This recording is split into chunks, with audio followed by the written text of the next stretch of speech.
My boss forgot to mute his mic. It was a Tuesday night, 8:42 p.m., the kind of late where the city outside my window was just a smear of brake lights and the kitchen clock ticked like a metronome for bad decisions. We were 10 minutes into a quick sync about final pricing for the Castor proposal, $1.2 million in annual licensing with a migration retainer baked in, when the grid of faces froze and reshuffled. Someone said, "You're on mute." Someone else laughed.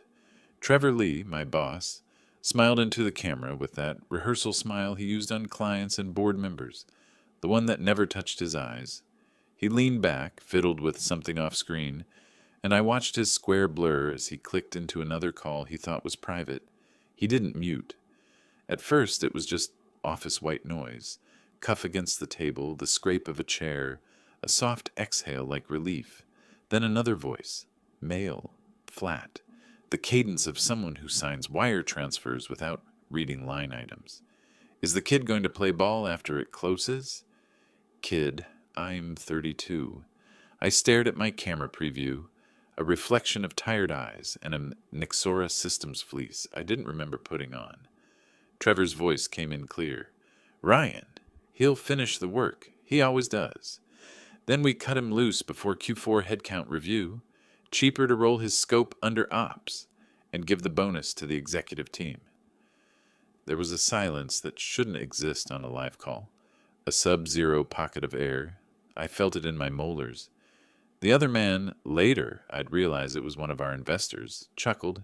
He doesn't suspect? Trevor's laugh was smaller than his real laugh, the one he used for pictures. He thinks loyalty is a pension plan. He's useful, naive. I need him heads down for a week. After signature, HR can restructure him. We'll tell Castor it's a transition. Useful, naive, restructure. I found the cursor on my screen and watched it hover above the little red button that would have ended my camera. I didn't click it. I didn't breathe either. On my screen, the other team's faces were still arranged like a polite choir. Sales, legal, solutions, waiting for Trevor to come back and bless the discount I had already fought for. My headphones were warm on my ears. Somewhere in the apartment, the old radiator pinged and settled. I never noticed how loud blood sounded in your head until I could hear mine. The investor said, "And the credit?" Trevor. "Mine on the deck, obviously. He prefers being anonymous." A pause. "Frankly, he's not leadership material. He closes because he doesn't know how to leave." They both laughed, that dry executive laugh that always sounds like calling a waiter from across the room. I moved my mouse again, slow, as if movement could crack the air. The Castor channel lit with a new message. Legal needed a revised exclusivity clause. I typed, "On it," and my own hands looked like someone else's. 10 minutes later, Trevor's square flickered back into our call. Eyes bright, voice smooth. "Apologies. Brief conflict with procurement. Ryan, where were we on milestone acceptance definitions?"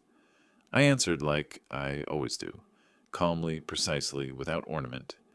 I walked him through the 3 acceptance gates, ticked off dependencies, flagged the risk if Castor insisted on net 60 on services. He nodded, wrote nothing down, and said, "Exactly," as if the word belonged to him. When the call ended, the quiet in my apartment sounded heavier than a slammed door. I sat there long enough to watch the blue reflection from the screen crawl across the coffee mug and up the wall. I replayed his words one by one, like counting beads in a church I didn't believe in. Useful, naive, not leadership material. We cut him loose. People think betrayal arrives like a gunshot. Sometimes it shows up like a casual aside, a thing said on a hot mic because no one expects you to hear it. I didn't flip the table. I didn't call him. I didn't text anyone. I did what I've always done when a client threatens to walk or a timeline snaps in half. I took out a pad, wrote the current date in the top right corner, and listed the facts. Fact: the Castor deal was in final red line. My numbers, my structure, my timelines. Fact: Trevor had already promised a distribution of credit internally that erased me before I was done writing. Fact. The investor on the other side of his unmuted mistake considered me leverage, not a person. Fact. Castor trusted me, not our logo. I stood up, walked to the kitchen, and ran cold water over my wrist until the skin numbed. The light above the sink stuttered, then steadied. On the fridge was the magnetized calendar my sister had given me as a joke. January resolutions in block letters, across a month that had been over for 11 months. I stared at the empty squares, the stretch of unmarked days, and understood something that hooked into the center of me. I had been waiting for permission my whole career. Promotions, titles, praise, permission to take up the space my work already filled. Trevor had just given me a different permission without meaning to. He'd told me exactly what he thought I was, and what he planned to do with the thing that had my name on it. Back at the desk, I opened the Castor folder. The file tree I'd built over 6 weeks was a cathedral of folders, named like a roadmap. 01 Discovery, 2 Architecture, 3 Legal, 4 Finance, 5 Exec. Inside Exec, there was a deck Trevor had copy-pasted my framework into, plus a slide he'd added called Leadership Vision. He had put a photo of himself on it from a conference in Dallas, all teeth and lapel pin. I scrolled past it. I adjusted a unit economics model, recalculated the ramp, noted the new burn. Precision is a refuge. Precision is where you go when your pulse won't listen to your lungs. A message from HR pinged in my inbox. Reminder, please submit any expense reports by Friday EOD. The subject line might as well have read, "We prefer tidy endings." I opened my notes app, found the page where I keep the names of people who trust me with their signatures, and read it like a list of old friends. Castor's COO had once told me in a taxi after a late dinner that I was the first vendor who had ever answered a question before he knew he needed to ask it. He had said it like a confession.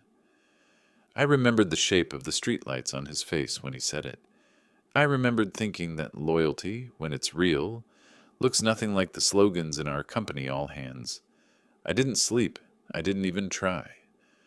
I moved from screen to screen, contracts, mail history. The API outlined that engineering had wanted to bury under marketing language. At 2:11 a.m., I rewrote an indemnity clause that had bothered me for a week.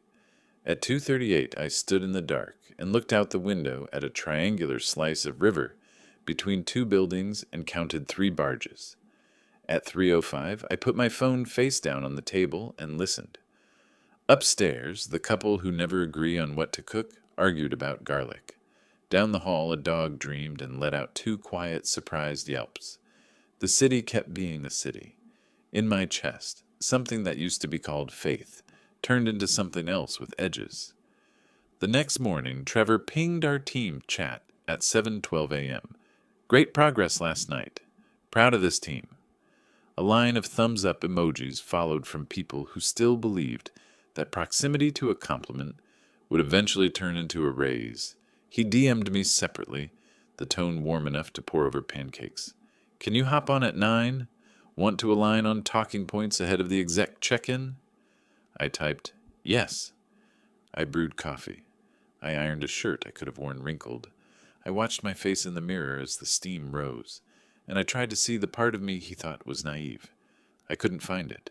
What I found instead was a man who had been quiet for so long, people mistook it for permission to write his ending for him. At 9, he was all charm again, sleeves rolled, the open-necked authority of a man who pretended to hate ties. He complimented my revisions, then instructed me, gently, to keep him in the loop when I spoke to Castor's legal counsel. Chain of command, he said. It just works better that way. I nodded and said, of course, because sometimes survival looks like agreement. He didn't notice the pen in my hand moving faster than usual, how I wrote his sentences word for word, how I underlined chain and works better and boxed them. He never notices details that don't flatter him. When we hung up, the apartment finally felt quiet again, but not empty. Not like the kind of quiet that follows humiliation. A different kind. A focused kind. I opened the caster contract and reread Section 14.3 on key personnel, the clause we'd added 2 weeks ago at their request. Names redacted in the body, but referenced in the appendix. A safeguard, a promise written in a language only people who stay up late with red lines learn to read. The words weren't heroic. They were legal. They were enough. I closed my eyes and counted my breath to 4, the way a physical therapist had taught me after I tore a tendon and kept working anyway. Inhale, pause, exhale, pause. Breathing, I discovered, sounds a lot like the ocean if you're desperate enough to hear it. When I opened my eyes, sunlight had found the mess on my desk and turned my coffee cold. I didn't warm it. I didn't need it.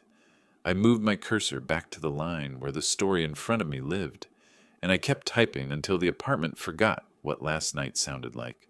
The week after the call felt like someone had turned the world's volume knob 2 clicks lower. No arguments in the elevator. No background chatter in the Slack channels.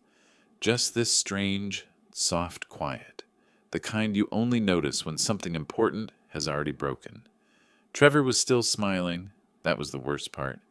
Every morning he'd ping the group chat with his perfect punctuation. "Morning team, let's keep momentum strong this week. Big close ahead."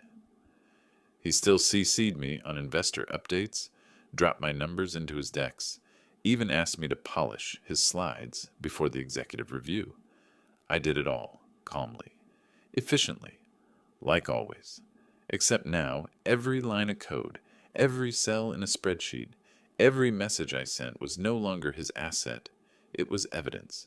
I started with the obvious. Backups. Not the kind IT tracks, the kind no one knows exist. I mirrored the Caster project directory to an encrypted drive, tagged every document by version history, and copied my direct correspondence with the client's COO. I archived the Zoom recordings, the ones where I did all the talking while Trevor's camera stayed off. I downloaded meeting transcripts, timestamps, metadata. It wasn't paranoia. It was precision. At night, I sat in my apartment surrounded by screens. 2 laptops, 1 old tablet propped against a mug. I watched the same numbers I'd built from scratch spin across them like constellations. Every dollar of that $1.2 million contract ran through the model I'd written. Every dependency, every milestone. I knew the architecture so well I could have recited it in my sleep. And I realized something. They couldn't run the project without me, legally or practically. Clause 14.3. Key personnel must remain active through the first 90 days post-signature, unless a client-approved substitute is designated. I was that key personnel. My name, my initials. Trevor had signed the clause himself 2 weeks earlier, never bothering to read the appendix. By Wednesday, HR sent a meeting request. Quarterly performance alignment. The phrase alone made my jaw tighten. It was too soon. The quarter wasn't even over. I clicked accept. Trevor's private message followed 10 minutes later. "Don't worry about that HR meeting. Just a formality. You've been killing it. Let's focus on Caster." He added a thumbs-up emoji. I stared at it for a full minute before closing the window. In the office, everything smelled like sanitizer and fake optimism. People laughed a little too loudly near the coffee machine. On my desk, someone had left a branded pen with a note that said, "For the closer." Trevor probably thought it was motivational. I slid it into the drawer next to my resignation letter, unsigned, dated 3 weeks from now. That night, I called Caster's COO, Mark Ellison, under the pretext of clarifying a clause in the transition terms. "Ryan," he said, "you sound tired." "Just long hours," I replied. "Wanted to make sure we're aligned on post-launch governance." We talked about support cycles, SLA triggers, escalation chains. Then his tone softened. "Listen, I know how these corporate transitions go. You'll still be our guy after the ink dries, right?" I hesitated, then said quietly, "That depends who's holding the pen." He laughed. Not the polite kind, but the kind that says he understood more than he should have. "Fair enough," he said. If there's ever a shakeup, call me before the lawyers do. That sentence replayed in my head the rest of the night. Call me before the lawyers do. It wasn't a threat. It was permission. By Thursday, Trevor was celebrating early. He invited the executive team to dinner at some overpriced rooftop bar, posted a picture of the city skyline with the caption, "Almost there. Proud of my people." He tagged the company. Not me. Not once. I stayed late, finishing the integration checklist alone. The office was dark except for the blue glow of monitors and the hum of the server room across the hall. I poured coffee into a paper cup that said, "Fuel for Greatness," some intern's idea of motivation.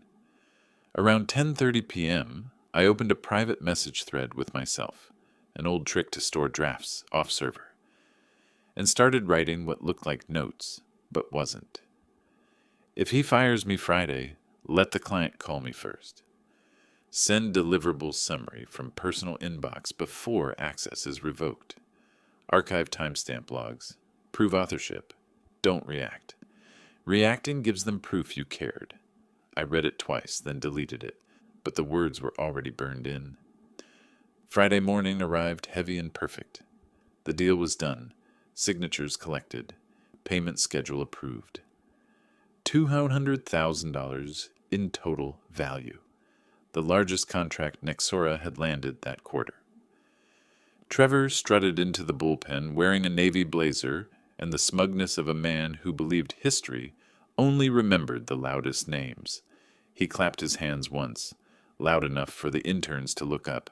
"Team, we did it! Castor is official!" Applause. Cameras. Someone popped a bottle of cheap champagne that tasted like victory in copper. He shook my hand for the photo. His palm was clammy. "Couldn't have done it without you," he said. Then lower, "just for me. Seriously, appreciate the loyalty." Loyalty. The same word he'd used on that call. The same knife, just polished. I smiled back. Always here to finish the work. He didn't see the double meaning. That afternoon, I sent the finalized documentation package to Castor's legal inbox, with one additional note, buried in the metadata, authored by R. Hughes under Contractual Clause 14.3, Key Personnel. A technicality, a footnote, but one that meant the client couldn't legally modify or continue the implementation without my sign-off. At 5:17 p.m., my access to the internal repository flickered, then failed. At 5:18, my email session expired. At 5:19, HR called. "Ryan, can you stop by for a quick chat?" I looked at the clock, smiled, and said, "Sure, I was just finishing something." The walk to HR felt like walking through the aftermath of a storm everyone else had slept through. The air was thick with fake sympathy. Trevor was already there, standing near the glass wall, pretending to check his phone. HR rep beside him, folder in hand. "Ryan," Trevor began, voice smooth, practiced. "This isn't easy, but after the restructuring announcement," I raised a hand slightly, "you don't have to explain." He blinked, maybe surprised I didn't beg or argue. I just nodded once, took the paper and said, "Can I have the weekend to finalize transition documentation for Castor?" "Of course," he said quickly. "That's very professional of you." Professional. Another word they use when they expect silence. I walked out without looking back. Outside, the evening had started raining. The kind that doesn't soak, just chills. At the corner cafe, I sat down, opened my personal laptop, and logged into a separate private workspace. The Castor files were already there, mirrored and sealed. In the client's inbox, my message from earlier had already been opened. 3 dots appeared. Mark Ellison typing. The first line of his reply came through. "We just got the news. Let's talk Monday. I want to make sure we're working with the right people." I exhaled slowly, a long breath that felt heavier than it should. It wasn't revenge. Not yet. It was gravity, the inevitable moment before something starts to fall. By Monday morning, the company's Slack looked like a crime scene. Unread messages, confused threads, question marks flying through project channels that used to hum with confidence. The Castor deal had been officially announced on LinkedIn Friday evening, with Trevor tagged as lead negotiator and operational architect. By Saturday, the post had over 600 likes. By Sunday, it had 83 comments. By Monday, it had been quietly deleted because something had gone wrong. At 9:04 a.m., my phone vibrated. Unknown number. I let it ring once, then twice, then answered. Ryan Hughes? Yes. This is Mark Ellison, Castor's COO. His voice was tight, like someone already halfway through an argument. We tried to initiate the system migration this morning, and your team's access credentials bounced. I took a slow sip of coffee. That's strange. Did Trevor loop you in on the personnel clause? Clause? He asked. 14.3. Key personnel continuity. You signed it. Silence, then a soft exhale. I did sign it. He paused, then said quietly, You're not at Nexora anymore, are you? No, I said. Not for about 48 hours. He cursed under his breath. That explains it. Their new team tried to push updated credentials. The architecture rejected them. He wasn't angry. Not yet. Just calculating. I'll tell you what, he said finally. We're freezing the rollout until I get clarity. If this deal's unstable, it's on them, not you. I almost smiled. That's fair. When the call ended, I leaned back in my chair, watching the city crawl by through rain-streaked glass. Down below, taxis honk like desperate punctuation marks. Somewhere inside that noise, Nexora was starting to fracture. By noon, they called me. First HR, then legal, then finally, Trevor. His number flashed across the screen like an old scar reopening. I answered. Morning. Ryan, he began, voice strained but controlled. We've hit a small snag with the Castor environment. Something about authorization credentials. Did you, make any adjustments before you left? Adjustments? I repeated. Yeah. Anything that could interfere with system continuity. I kept my tone level. Everything I implemented followed contractual compliance. Clause 14.3 defines key personnel oversight for initial rollout. He hesitated. Clause 14, what? You signed it, I said. Appendix B. There was a pause long enough to make the silence loud. Then he muttered, You're kidding me. I said nothing. Ryan, he snapped. This is a serious situation. Castor's threatening to suspend the rollout. Do you understand what that means for us? For you, actually, I corrected. The clause binds Nexora, not me. You can't modify architecture without my approval. Another silence. Then he laughed. A brittle, humorless thing. You think this protects you. You're playing a dangerous game. No, I said quietly. I'm just following the rules. He hung up. Within 2 hours, the dominoes started to fall. The internal memo leaked first. A temporary suspension of Castor's onboarding pending compliance review. That phrase alone was enough to send investors into a mild panic. The company's value dropped 6% by end of day. I watched it unfold like a slow-motion implosion. People messaged me from personal accounts, quiet sympathy wrapped in fear. Did you really lock the architecture? Man, what did he do to you? We all knew this was coming.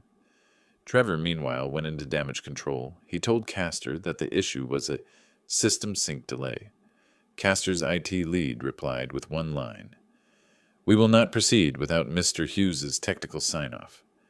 That email leaked too. By Tuesday morning, Trevor's LinkedIn headline had changed from Chief Operations Officer at Nexora Systems to Executive Advisor. Contract.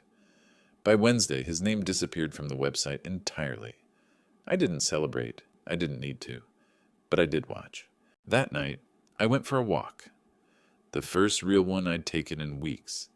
The air smelled like wet pavement and electricity. I stopped by the river, where the city lights rippled like broken code, and thought about all the times I'd stayed late fixing other people's mistakes. The times I'd said, it's fine, I'll handle it. All those hours had built a system that would now refuse to work without me. That was poetic, sure, but it was also justice. the quiet kind that doesn't need applause. 2 days later, a message arrived in my inbox. Not from Trevor. From Nexora's CEO, Angela Park. Ryan, I've been made aware of recent complications regarding Castor. I understand there may have been misunderstandings between you and Trevor. Would you be open to a short meeting to discuss potential consulting arrangements? We'd like to ensure client satisfaction. Consulting arrangements. I stared at the phrase until the irony blurred. They'd fired me Friday. Now they wanted to pay me Monday to fix what I built. I typed slowly. I appreciate the offer, Angela, but Castor already reached out. I'm consulting for them directly. Her reply came within minutes. Ryan, please reconsider. There are reputational risks here. I wrote one final line. Only for the people who forgot to mute their mic. Then I closed the laptop. By the end of that week, Nexora's PR statement hit TechWire. Due to unforeseen leadership transitions and client-side delays, Nexora Systems will be revising its Q4 projections. That was corporate language for we're bleeding. Trevor vanished from the industry's radar completely. Rumors said he was taking time off to focus on family. Translation, the board threw him overboard to stop the leak. And me? I signed a 6-month consulting contract with Castor worth exactly $1.2 million, the same amount he tried to steal credit for. Only this time it went directly through my new company, RH Strategic Systems. I didn't tell anyone. I didn't post anything. I just sent the invoice, poured myself a drink, and watched the rain hit the window like applause from a quiet audience. The funny thing about silence, when it's loud enough, it sounds like justice. 3 weeks later, the name Nexora Systems had become a punchline. Not in headlines, those fade fast, but in the way people in the industry said it under their breath, like a cautionary tale. The Nexora mistake, someone called it during a panel in Austin. They didn't know I was in the audience. By then, the fallout was complete. Castor had officially terminated their partnership with Nexora and issued a public statement, thanking independent consultant Ryan Hughes for ensuring operational continuity and transparency. I didn't ask them to write it. They just did. Trevor's silence was the loudest part of all. No LinkedIn updates. No interviews. Just gone. I heard through a former colleague that he'd been escorted out of headquarters after an emergency board session. Security, cardboard box, the whole ritual. His mic had been muted for good this time. My office now is small. 2 rooms, a view of the Hudson, and a hum of quiet that feels earned. No logos, no buzzwords on the wall, no people pretending to believe in a mission they can't describe. Just space, the kind that breathes. On the wall hangs a simple black frame with 1 sheet of paper inside, the original signature page from the Castor contract. Under Key Personnel, Clause 14.3 is my name. Every time I look at it, I remember the night Trevor forgot to mute his mic, and I smile. Not out of triumph, but recognition. Because that night I thought I'd lost everything. In reality, I'd just stopped mistaking other people's approval for success. The clients came one by one. First Castor, then a logistics firm in Chicago, then an energy startup in Berlin. All of them had heard the same thing. He doesn't talk much, but he fixes what others break. That became the brand. No slogans, no PR campaign, just quiet competence. The first time I hired someone, a young developer named Marco, he asked, "What's the rule here?" I told him, "We don't talk louder than our results." He nodded like that made perfect sense. One evening, I was closing up the office when a message popped up from an unknown number. No greeting, no signature, just a line. Was it worth it? The area code was familiar. Trevor's. For a moment, I just stared at it. Then I typed back, every decibel. I never got a reply. A week later, a journalist reached out wanting to tell the real story of the Nexora collapse. I declined. There's no satisfaction in watching people burn from a distance. The quiet is enough. Because the truth is, this was never about revenge. It was about balance. The kind you can't fake in a quarterly report or dress in a press release. The kind that only arrives when you stop shouting to prove you're right. One night, after a long day of onboarding a new client, I walked down to the waterfront. The air was cold, the kind that feels clean when it hits your lungs. Across the river, the city shimmered. Thousands of windows lit up like screens, each one holding someone's unfinished story. I thought about the people still sitting in conference rooms, trying to sound confident for someone who doesn't deserve their silence, and I wished them this, a single accidental moment of truth. A mic left on, a sentence not meant to be heard, because sometimes that's all it takes to wake up. I went home, made tea, and opened my laptop. On the dashboard of my new company, the numbers glowed soft and steady. Clients happy, projects green, no drama, just work. Honest, solid work. At the bottom of the screen, under founding statement, I'd written one line months ago and forgotten about it. It read, "Loyalty means nothing without respect, and silence, when used right, is the loudest answer there is." I read it twice. Then I closed the lid, leaned back, and let the quiet fill the room. Outside, the city kept talking. Horns, sirens, laughter somewhere far away. Inside, the silence spoke for me.